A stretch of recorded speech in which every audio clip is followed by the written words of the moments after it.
Yeah, that's like right behind the house.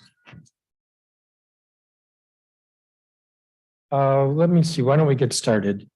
I'm Phil Mendelson, as you know, Chair of the Council. Today is July 10th, tomorrow, July 11th. The council will have a legislative meeting, and I hold these press conferences the day before our legislative meetings. Our meeting tomorrow will be preceded by a committee of the whole meeting at 11, where there will be 5 nominations to the Commission on Arts and Humanities that I'll be proposing for markup and approval by the council, and I expect they will be approved. Also, we will be in the committee of the whole marking up a bill regarding naming of streets at St. Elizabeth's.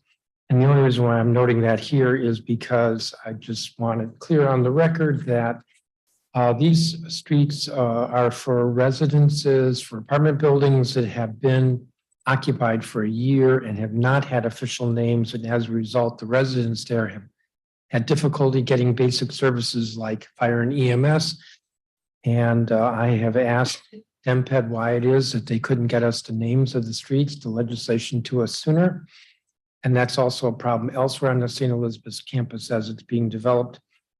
I don't understand why DEMPED moves so slowly, so soft-like, particularly when residents are disadvantaged with regard to access to emergency services, as well as other city services, simply because DEMPED can't get legislation to us regarding naming of these streets. Officially, it's not just naming, it's officially opening the streets. They've been there for a century, like Cypress, Oak, Sycamore. They've been there for a century, but they're now being officially dedicated as public streets. There also are going to be 3 measures reported out of other committees. The Committee on Housing is reporting out a bill banning associations from banning Youth Amendment Act, which is to make it easier for childcare facilities to be in condominium buildings. There's another bill coming out of the Housing Committee called Fairness in Renting Clarification, which does a number of things. The council last year passed legislation that said that prospective tenants can't be charged excessively large application fees. It's a barrier, particularly to lower income residents who, you have to apply to get an apartment and you have to pay an application fee. And so we put a limit on the application fee. And apparently now there are a few landlords who are coming up with new names for other fees, like you pay an application fee, but also a processing fee. And they've come up with a couple of others. And so this legislation closes that loophole, as well as increases the notice that must be given to tenants of rent increases from 30 days to 60 days. And also continues the prohibition on evictions where the issue is non-payment of rent and the amount that's owed is less than $600. It's a little hard to believe that there are landlords who go to landlord-tenant court to evict a tenant or owing just a couple $100. It's about 12% of the eviction cases prior to our adopting this law. About 12% of the landlord-tenant eviction cases. And so this continues that. And then finally, for markup in the committee of the whole, from the Committee on Transportation and the Environment, is the Electric Bicycle Rebate Program Amendment Act, which is an incentive program to encourage folks to get electric bicycles. So that meeting will be followed by the legislative meeting. Most of the business at the legislative meeting is going to be emergency measures. I could talk about all of them and I will try not to. I do want to note there are a number of contracts on the agenda, and too many of those contracts that are on the agenda because the executive intentionally renewed the contract at an amount less than $1 million, so it didn't require council approval. But of course, the contract, it's like exercising an option year. It will be more than $1 million, and then they have to come to us later to retroactively approve it being the amount that everybody knew it would be. And I'm going to ask that the Committee on Public Works and Operations, which has oversight over contracting and procurement, that it pursue this matter, that these contracts be given to us timely. There's a contract that's not on the agenda tomorrow that the Committee of the Whole was asked to move. from OSSI, which generally is pretty good. The contract came to us in the 11th month, a 12-month contract. It came to us in the 11th month. And I've yet to get a decent explanation for why they couldn't get it to us before the start of the school year that's now over. On the non-consent agenda, so I'm just kind of going through this in order.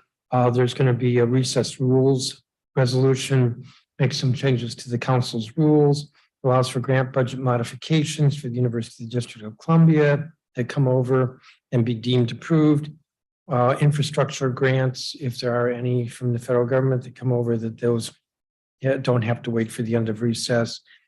The rules resolution will explicitly allow the committees on business and economic development, chaired by Kenya McDuffie, and executive administration and labor, chaired by Councilmember Bonds, to hold hearings or to meet on the issue of sexual harassment in the government. This is in furtherance of the matter with John Falchecchio and the allegations regarding his conduct. So those two committees will be authorized to meet and hold hearings during the council recess. Also, the Committee on Health with regard to Medicaid disenrollments. I was told that something like 35,000 individuals are being dropped from the Medicaid rolls because they haven't been responsive, and the Committee on Health may want to meet or have a hearing to look at that. Under the council's rules, none of the committees are allowed to have hearings during recess except the Committee of the Whole. And so we have these exceptions every year.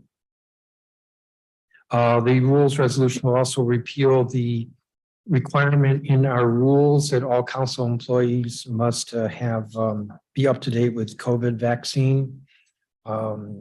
We're seeing as we've come out of the pandemic that the vaccine mandate isn't necessary. And we also are changing our process for hearings. We have a new hearing management system. And so the rules resolution will align our rules with the new hearing management system. And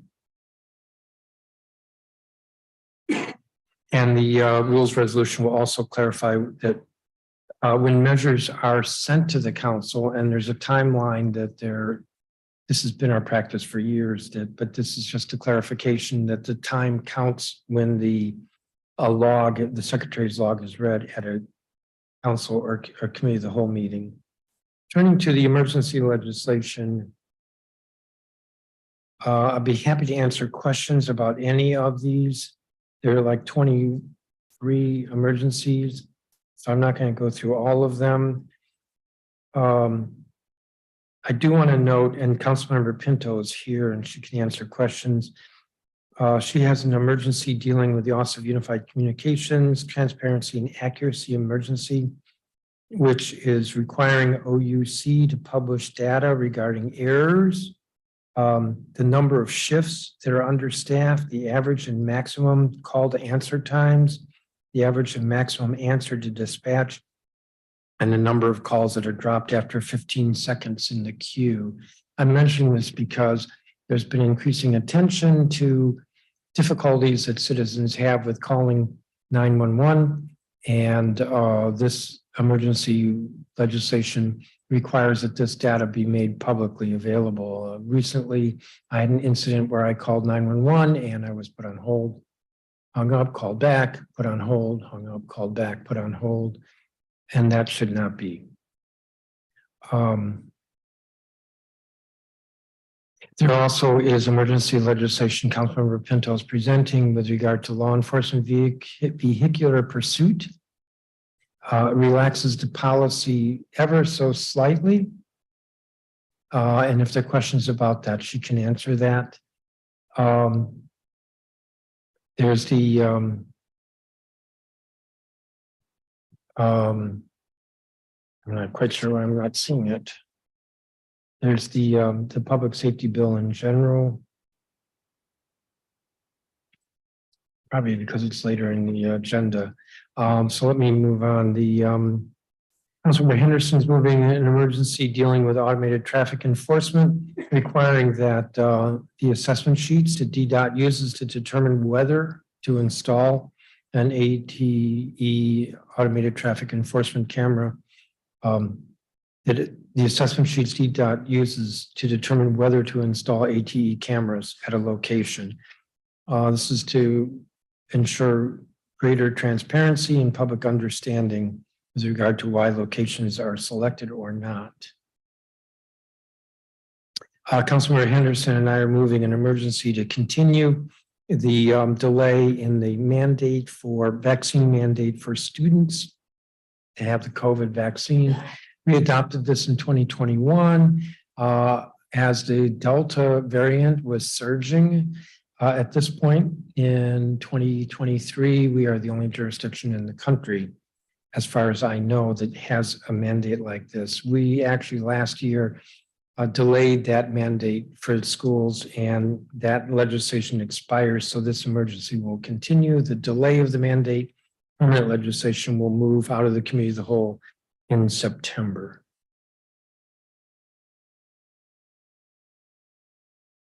I'm moving council approval of employment contract for Dr. Maurice Eddington as the new president of the University of the District of Columbia. He becomes president August 2nd. He will be replacing Ron Mason, who I was a little surprised to learn this is the longest serving president at UDC and very well regarded. This is a very, positive transition, smooth transition, but the UDC president has a contract, and so this is to approve that contract. Councilmember Nadeau is moving an emergency that would require the Office of the Attorney General to contract with independent counsel to review the Mayor's Office of Legal Counsel report or investigation regarding the allegations of Mr. Falchecchio, as well as requiring that the Inspector General would be the one to investigate any new complaints or allegations that are raised with regard to Mr. Falchecchio, or actually with regard to any employee in the executive office of the mayor. Yes, it's later in the agenda that Councilmember Pinto's emergency prioritizing public safety is coming before the council. I do expect that that legislation will pass, and it deals with a number of issues. And again, Councilmember Pinto is here. She can answer questions. It deals with pretrial detention. It creates two new crimes, a crime of endangerment with a firearm. Somebody is just shooting. A new crime of strangulation. And I want to note, because there's an irony here, there's been a lot of positive feedback with regard to these two new crimes, both of which were in the revised Criminal Code Act that Congress complained was soft on crime, but in fact, in many ways was strengthening the criminal code. And these are two instances where we're moving to put those into the law now. The legislation also prohibits stalkers from carrying a gun, possessing a firearm. One needs to have a permit for that, and this would prohibit them from getting a permit. I think it's within 5 years of their conviction, and it makes a misdemeanor warrants extraditable, which apparently they are not now, so that the U.S. Attorney can go into other jurisdictions to seek extradition. And it incentivizes private cameras. Police have found increasingly that residents and businesses that have cameras, that's what I mean by a private camera, that those are often useful if a crime was committed in the area. And this incentivizes more people to have those cameras.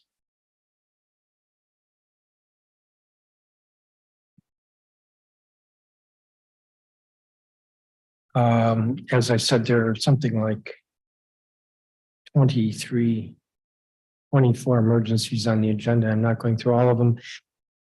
The last one I'll mention, Councilmember Bonds is moving at the request of the mayor legislation that increases compensation for non-union uniformed members of the Metropolitan Police Department. Further evidence of the council supporting our police. This would be, with the police union received a new contract. I believe it was last year with substantial pay increases over several years. That only deals with union officers. This deals with the non-union uniformed members like lieutenants, captains, inspectors, commanders, and assistant chiefs. And I expect that will pass. Tomorrow's the last scheduled meeting before the council goes on recess. Because I get asked this question from time to time. Most legislatures meet maybe 60, 90 days a year. We meet all year except for 2 months in the summer, except that those 2 months are a time when council members and committees do a lot of work. And actually, we will see a lot of that with business in the fall. So after tomorrow, the next scheduled legislative meeting will be September 19th, and that will be preceded by a committee of the whole meeting on that day. With that, I'm happy to take questions. Yes, Sam. These are the findings of the sexual harassment investigation. Yeah. Given all that has been talked about from Mayor Bowser, from your colleagues, what are your thoughts in current time about the prospect of the Inspector General looking over the findings? Well, I think that legislation will pass, might be modified a little, but I expect it will pass. I think my sense is that the investigation by the Mayor's Office of Legal Counsel was a credible investigation, but I get that a lot of folks feel that it's really not good, and actually is a bit of a disincentive to victims to come forward when the agency investigates itself, which is the value of having somebody outside the agency, that is the Inspector General. There's been some comment that it should be the Attorney General, except the Attorney General would be defending the government should one of the victims choose to sue the government. And so it would not be appropriate for the Attorney General to do the investigation. The legislation requires the Inspector General to hire outside counsel, similar to the approach that we take with the annual audit, where the Inspector General is the one who does the audit, but actually contracts with an audit firm to do the audit. Follow-up question. What are your thoughts about the portions of the investigation that found allegations of wrongdoing, harassment, and just things dealing with the job unsubstantiated? So the actual alleged harassment was substantiated, but the other parts, as far as people getting moved to other positions and people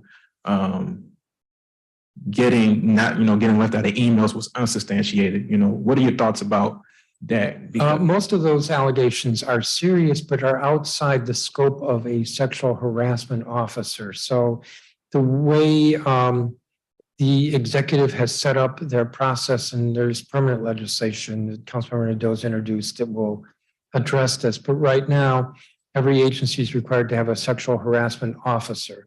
The sexual harassment officer is empowered to investigate allegations of sexual harassment, meaning that allegations of bullying or unfair hiring or discrimination, those are outside the scope of a sexual harassment investigation. So the MOLC's, Mayor's Office of Legal Counsel, their investigation just didn't reach findings on those because they were outside the scope. But they're serious. And that's part of Councilmember Nadeau's emergency, is to have the Inspector General look at those. And that's also why the committees, the Business and Economic Development Committee, which has oversight of DEMPED, and the Executive Administration and Labor, which is Councilmember Bonds, which has oversight over the EOM, Executive Office of the Mayor, are meeting over the summer so that they can look at those allegations. So we're not dropping those allegations, but it was appropriate that the MOLC was staying within the confines of its jurisdiction. Yeah. On that topic, just logistically, does the mayor have to sign that legislation? Yes, if it's a bill, yes. And then would this grant whoever the investigative outside counsel is a subpoena power? Oh, gosh, why do you ask me questions like that? I believe that the Inspector General has subpoena power. Okay, I'm not positive. But, you know, the Inspector General's got a lot of authority to investigate but this would be an independent counsel. through the Inspector General. Okay, so So, you believe that power would transfer to? well, it would be, so let's play this out. Now, I'm not positive that he has subpoena authority, but I think he does. Although he may have to go to court to get that. But so the independent counsel that's investigating, it runs into a roadblock. They go back to the Inspector General, say we've run into a roadblock. The Inspector General goes into court or however to say that this investigation, which I'm conducting through this law firm, is being thwarted. So it would not be an impediment. Thank you. On the public safety bill, you said you expect the legislation will pass, but Yes. where are you on it? Because when the mayor first introduced her version of it, you were skeptical about it moving before summer recess in any form or fashion. And you also raised some concerns about some of the provisions. And last Friday, you told Fox 5 that, you know, effectively that this bill wasn't addressing some of the broader issues of getting cases closed. So The where are you- mayor's bill was. bill, but Councilmember Pinto's bill is relatively similar kind of I provisions think in it. it's, you know, it may be to the advantage of some folks to say that they're similar, or I see them as different. Okay, well then how are you going to vote on Councilmember Pinto's bill? I plan on voting for it. Right, and how do you kind of address, you know, past statements you've made that you don't think this is going to do? It's not addressing the real problem, which is the fact that the police isn't closing. Well, they don't I'll close enough still cases. say that. Now, I won't say that this legislation won't be useful. I think this legislation will be useful. For instance, addresses some issues with regard to pretrial detention, which could have immediate effect. But for instance, the bill that I was criticizing amends the Second Look Act, which has to do with convicted felons who, after 20 years, can ask the court to review their sentence. That's not going to make a difference in terms of this summer. There also were some proposals in that other legislation that I thought were constitutionally suspect. And, you know, we can pass the harshest, meanest bill we want to and say, hey, look what we did. And if the courts strike it down or put an injunction on it because it violates the Constitution, it doesn't help anybody. Now, I also have said this, that I believe the most immediate beneficial effect in reducing crime is increasing the case closure rate. And that's not something that's up to the council. As a colleague said to me this morning, we on the council, we don't wear badges. We're not able to arrest people. We're not able to investigate when there's a crime. Last year, of the homicides that occurred in 2022, 35% were closed via arrest that year, the same year. 35%. I could put it differently. 65% of the homicides that occurred last year, 65% of the homicides that occurred last year were not closed within arrest within last year.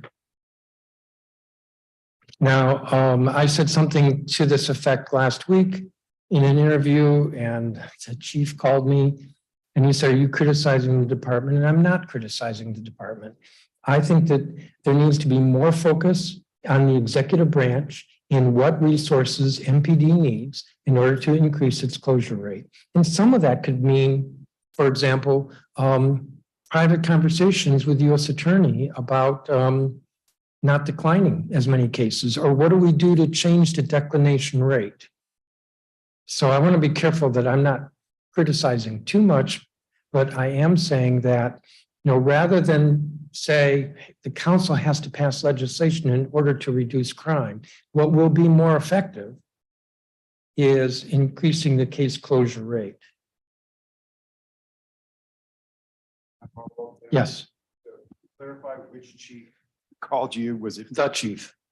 well, we've had a couple There's only one interacting. chief. Benedict called you? Yes. Because he's on vacation now. We're dealing Well, with it. actually, I called him. So you called Chief Benedict? Yeah. And this was after you publicly said you can get away with murder in DC? It was after yes. So could you kind of tell us how you explained that to him and to the public? That's you on Capitol Hill not long ago, you said there is no crime crisis. Then you went out last week and you said you can get away with murder in DC. And How those do are I some, reconcile those two statements? Well, first of all, and you may know this already, Mark, because I've said this publicly several times. The Republican playbook in March was we need to be more involved and kind of take over the city because there's a crime crisis. And I'm not going to buy into that rhetoric. I didn't buy into it in March. I'm not going to buy into it today. That's not the same as denying that citizens have a very legitimate concern about public safety in the district. Regardless, we need to reduce crime. When the number of homicides was 88, we still need to reduce crime. The number of homicides is higher today. We need to reduce crime. And we've seen in different categories that they're up compared to last year. We need to reduce crime. And but then the statistics speak for themselves. In 2022, only 35% of homicides were closed via arrest that same year. The closure via arrest rate was lowest for firearm homicides, with MPD arresting suspects in roughly 32% of firearm homicide cases. In 2021, the numbers were slightly higher. Roughly 42% of homicides were closed via arrest that same year.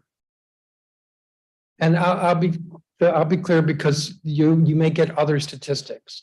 There are different ways of measuring the case closure rate, as I think you know, Mark. If there was a murder, let's say in 1999, and it got solved last year, that counts in the FBI's data as a case closed last year against last year's homicides. Okay, that's the way the feds measure it. This is different. This is homicides that occurred last year that were closed last year with an arrest.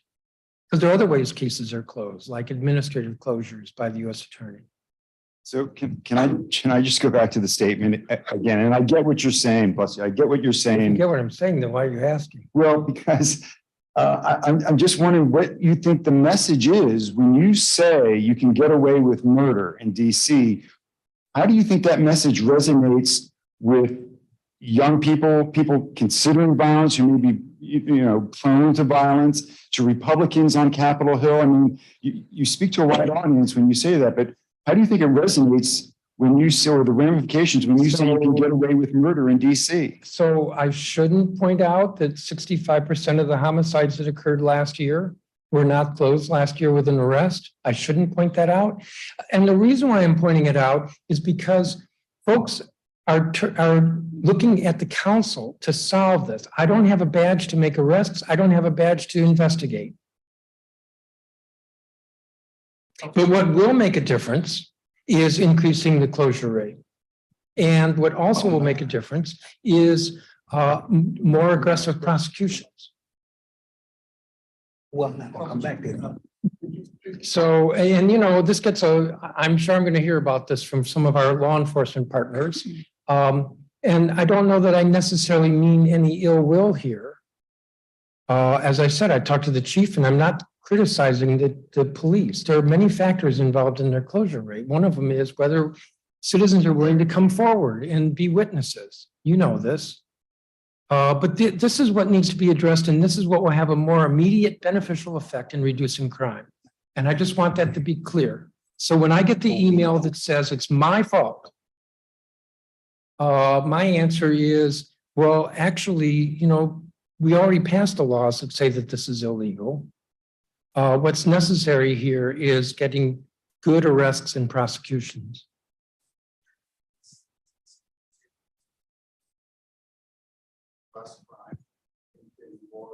Yes, I think it's positive. I didn't like the way I said that. It is positive.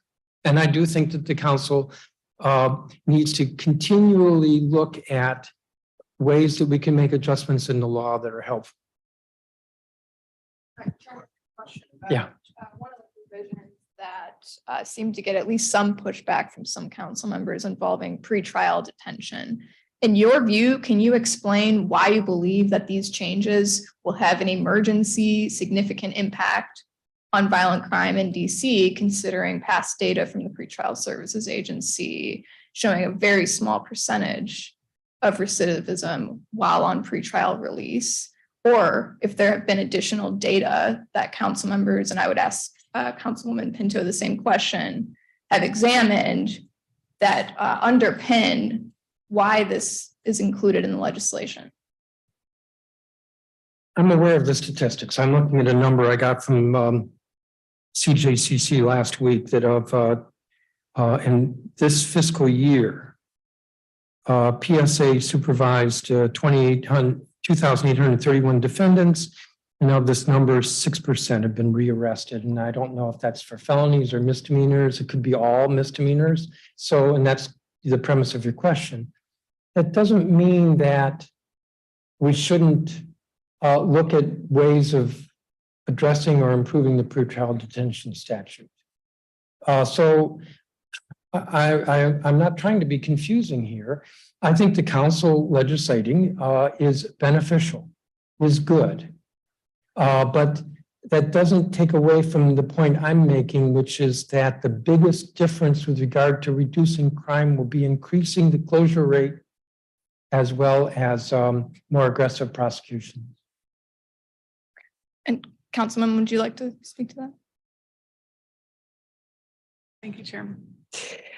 Hi, good morning. And let me just first add, if I may, that when we think about things that will help increase the closure rate and improve upon the declination rate, that's part of what this emergency bill does. That's why we worked so closely with our law enforcement partners, with MPD, with the U.S. Attorney's Office on things that we can do legislatively to help them. That's why we're fixing the vehicular pursuit statute so that if somebody has committed a egregious offense, that we can have our police pursue that person. That will help in case closure.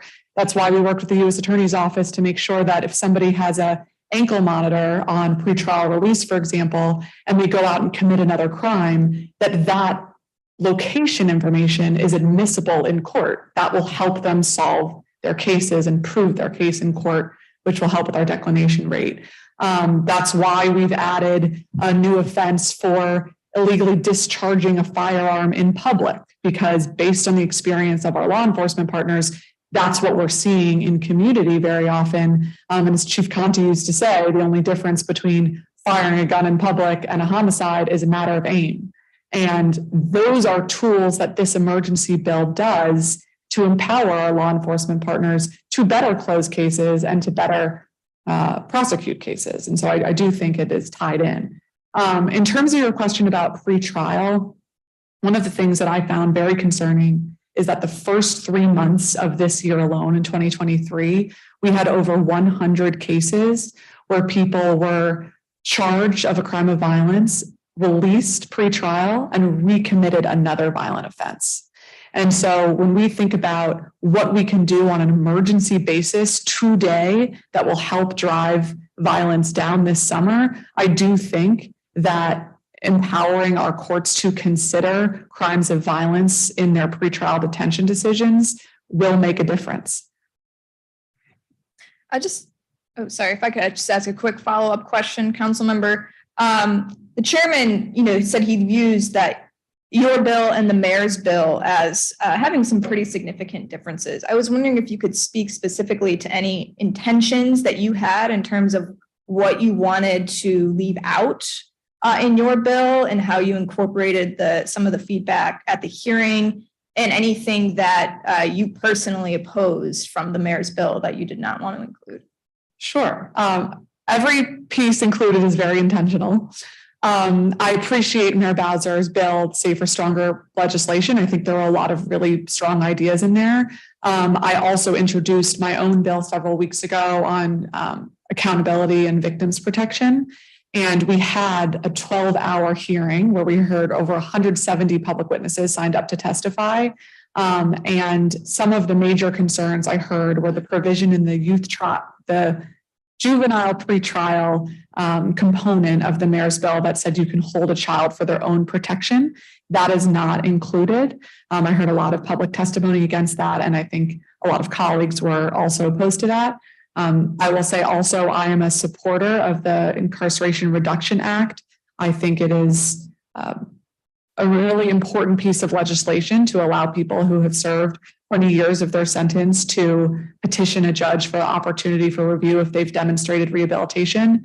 And so adding in language that requires a judge to consider the nature of the underlying offense, it kind of runs in contravention to the idea that what the judge should be considering is if this person has been rehabilitated, not relitigating the underlying offense. And so that component is also not in here. I will say there are a lot of things my colleagues and I will be working on in the fall that the Judiciary Committee will be moving forward that try to be comprehensive in our efforts to reduce crime, everything from crime prevention efforts to working with our kids in de-escalation and our returning citizens and making sure we're setting them up for success. There'll be a lot there. This bill is simply things that cannot wait until the fall that I believe have to be done on an emergency basis to address the emergency that we're seeing right now in the city with so much crime and violence to try to drive those numbers down. That can't wait until after recess.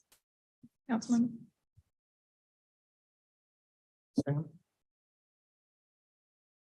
This is for Councilmember Pinto.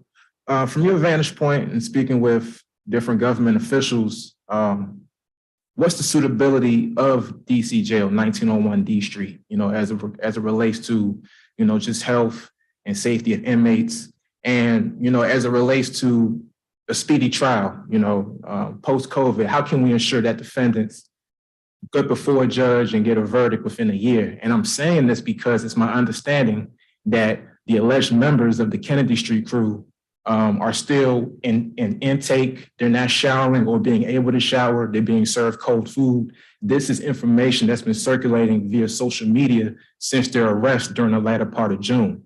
So with that in mind and the legislation, how can we best ensure, just balancing our obligations to safety, that criminal defendants, people who have been alleged to commit crimes, are in the best conditions possible and have a speedy trial? Well, thank you for that question. I think it is extremely imperative that we treat every person in our city with dignity and respect, including those that are in custody right now at the DC jail and awaiting their trial. I have not heard those concerns about their treatment, so I'm happy to look into that and see what is going on there. I will say it is something that we're working closely with the Department of Corrections on and making sure that there are standardized processes to keep people safe, to make sure that we have updated HVAC so that cooling and heating is properly working. I have a bill called the Fresh Starts Act, which we're having a hearing on this Thursday to improve the food conditions at the DC jail, make sure people have access to nutritious fruits and vegetables for their dignity, to have to pay people a living wage while they're employed and serving jobs at the DC jail. And so I think that's an important element that we have to take seriously in our continued efforts to improve conditions at the DC jail and make sure everybody is treated with dignity and gets access to a speedy trial. I think lastly, one of the concerns we had in the last several years was that there's such a big backlog following COVID. And now that we have many of these hearings happening in person, trying to fill our judicial vacancies, it will allow us to speed up the process, allow the courts to speed up the process that they owe to everybody in the judicial system to do expeditiously.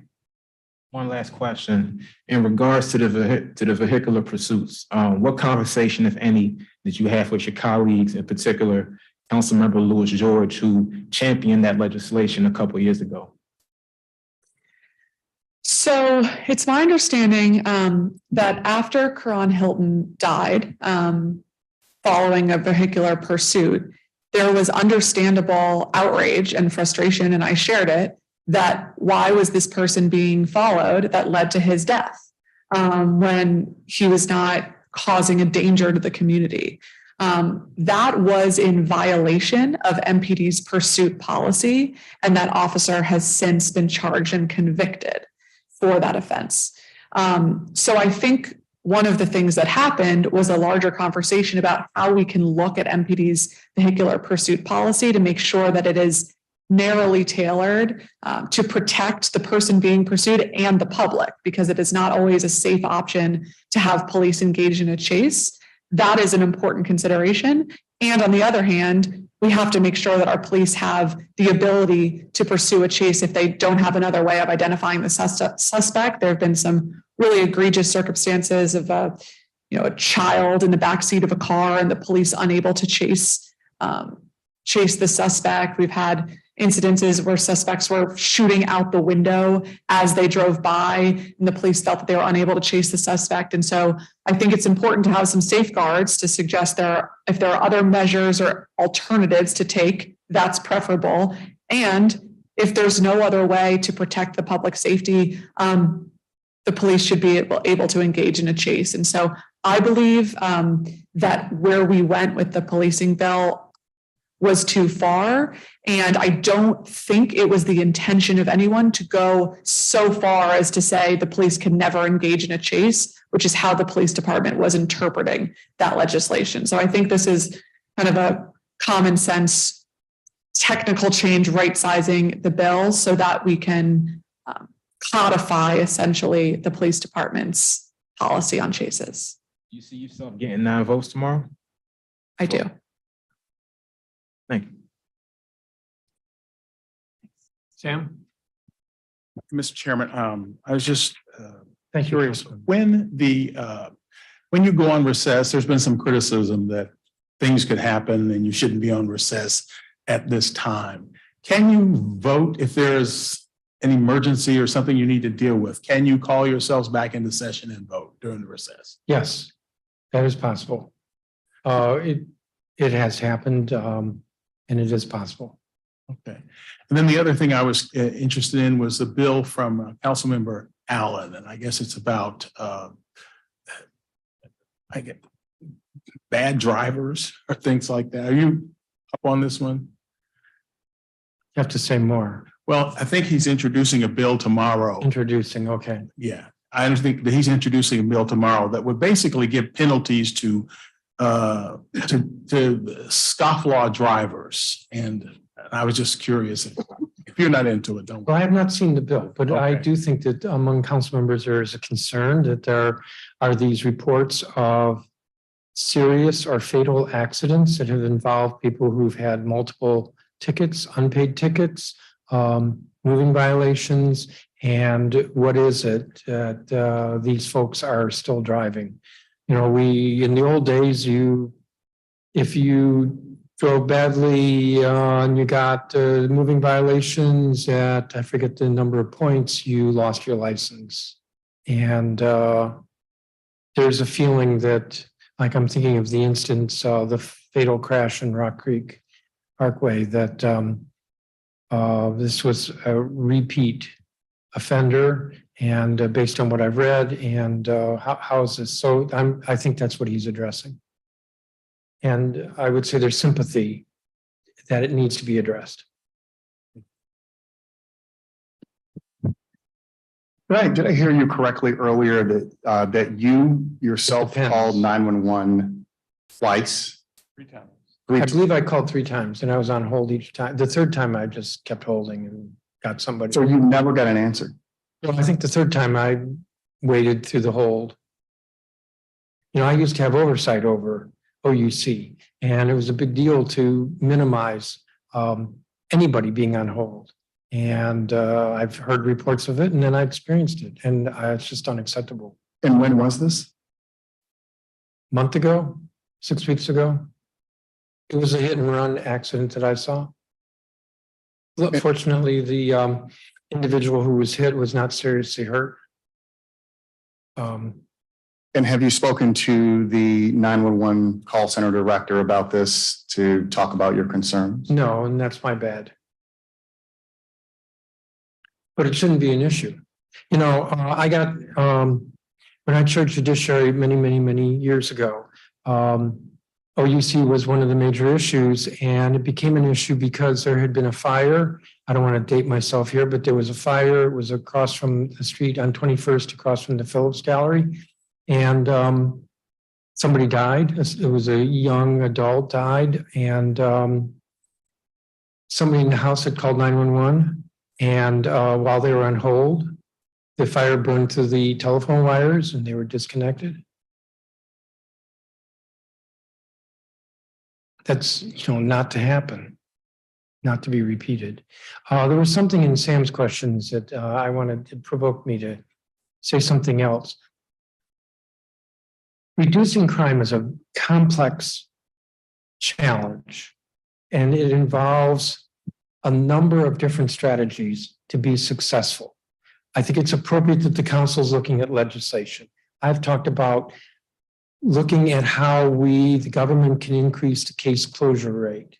But there's another aspect that I didn't bring up today, and that is the Appropriations Committee of the House is meeting this Thursday to adopt a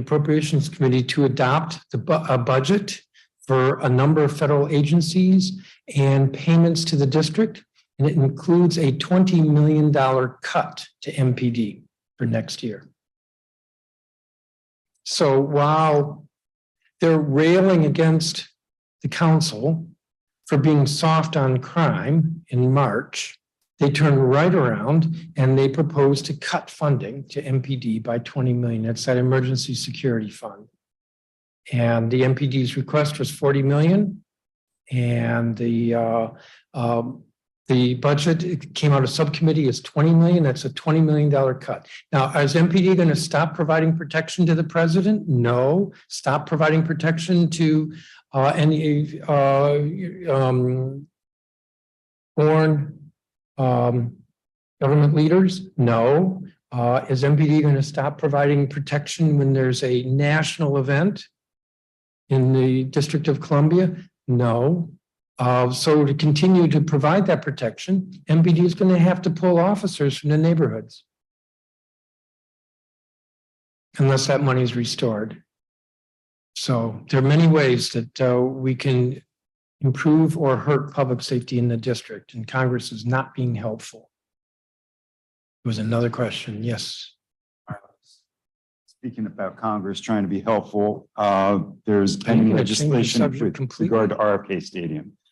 And can you kind of update us on where you are if Congress were to pass this legislation that would extend the lease 99 years and broaden the district's ability to do development on that parcel? Do you think that's a good thing?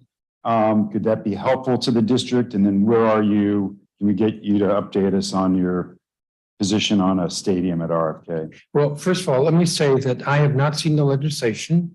And although I met with Representative Comer, who I'm told is drafting this, I met with him maybe a month ago and said, I want to have an open door to talk about issues in the district. It has not been shared with me. That's the first thing I want to say.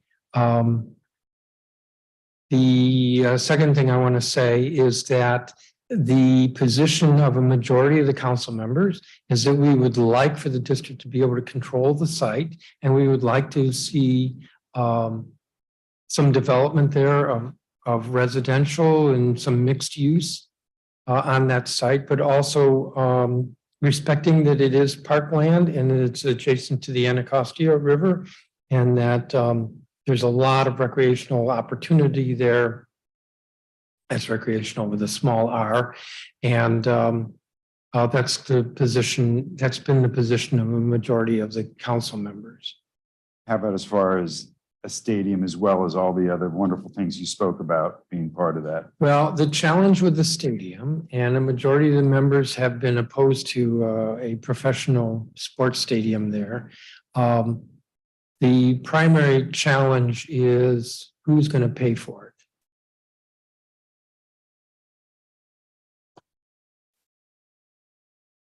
Maybe I should finish that sentence. And we just adopted a budget for fiscal year 24, included a capital improvement program for 6 years. We are maxed out in our borrowing, I think 3 of the 6 years.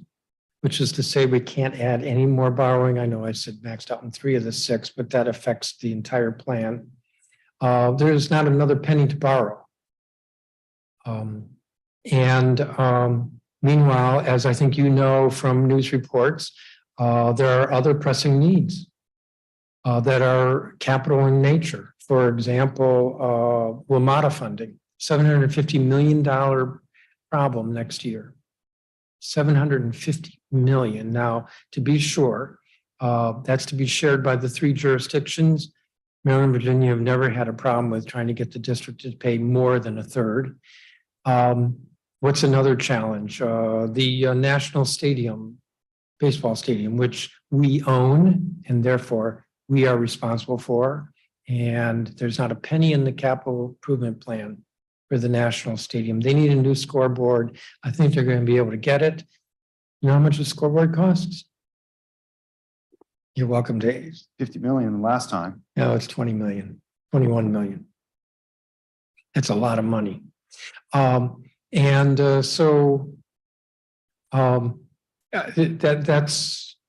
why I say who's going to pay for it?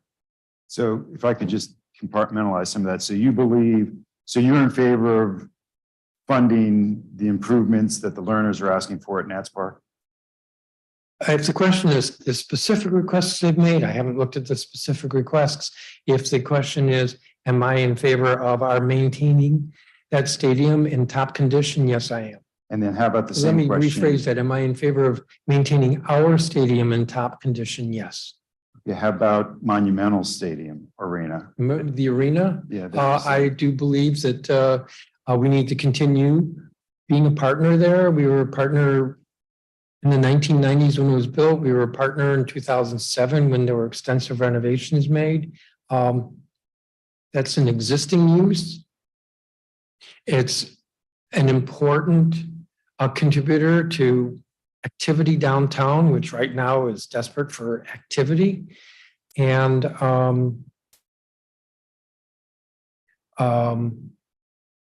lost my train of thought. So yeah, I think we need to continue being a partner and look at what's needed and how we can help. Oh, the other thought I had was that I don't know the exact number. I've been told that there are something like 360 events a year at the arena. Just saying that because there's some other sports activities that have fewer events. Football stadium? I didn't say that, but yeah, now that you mentioned it. Now, you could say there could be concerts there, but, you know, we own the National Stadium. And if Bruce Springsteen wants to come to town, and I'd like him to come to town, I'd like him to play at the National Stadium and not at a stadium that hasn't been built. It wouldn't be ours, for which we wouldn't get money.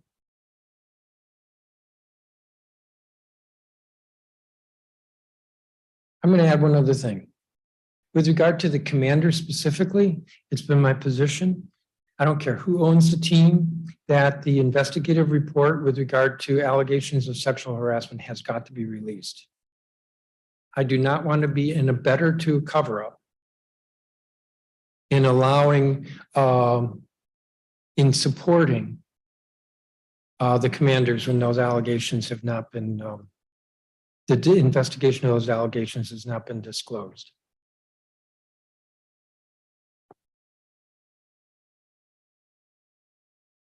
You just mentioned this, and I've been out for about a week or so, so I may have missed this in the past, but that you met with with Chairman Comer. Around the time that you met with him, was this before Republicans unveiled this new budget with a whole new set of riders, or did you? It was before the, yes, it was the subcommittee, appropriation subcommittee came out with their markup, I think around July 6th, no, June 6th, I don't have the date. So I'm going to say 3 weeks ago. My meeting with him was before that. And in that meeting, did you raise the kind of your concerns with the existing riders, especially the one with legalizing marijuana sales? And did he? I'm glad you brought that up. Yes, I did, because I always bring that up. This is another way that if we want to reduce crime in the city, there is a lot of crime associated with the illicit marijuana establishments. And I hear reports all the time because there's a concentration on H Street. which is not the only place, and I hear reports all the time with crime associated with those establishments. And our hands are tied. Did he say anything? Did he sound, 'cause I mean, the one time in the public hearing with the Well, mayor, he sounded. I'm not going to say too much about the conversation, but I met with him. The folks just didn't happen. Close it down. Well, the best way to deal with the illicit establishments is to enable us to regulate so that we can have legal establishments. That's the best way. And we can't do that right now. And then we also have, Why not? Why can't you? why can't we have legal establishments? Because the congressional No, I mean, writer. why can't you close them down? You've got these medical marijuana places and anybody can declare themselves sick. My understanding is that when the police have moved in, that the U.S. Attorney declines to prosecute. But even with playing the game of whack-a-mole, there's a whole lot more of those illicit establishments that we can keep up with. As of a year ago, 2 years ago, the estimate was about $600 million a year in revenues. I think it's more than that. That's a lot of money. So they're going to, you move in, the police move in to shut down this one, and the U.S. Attorney won't prosecute, and another one pops up. I didn't come here with that research.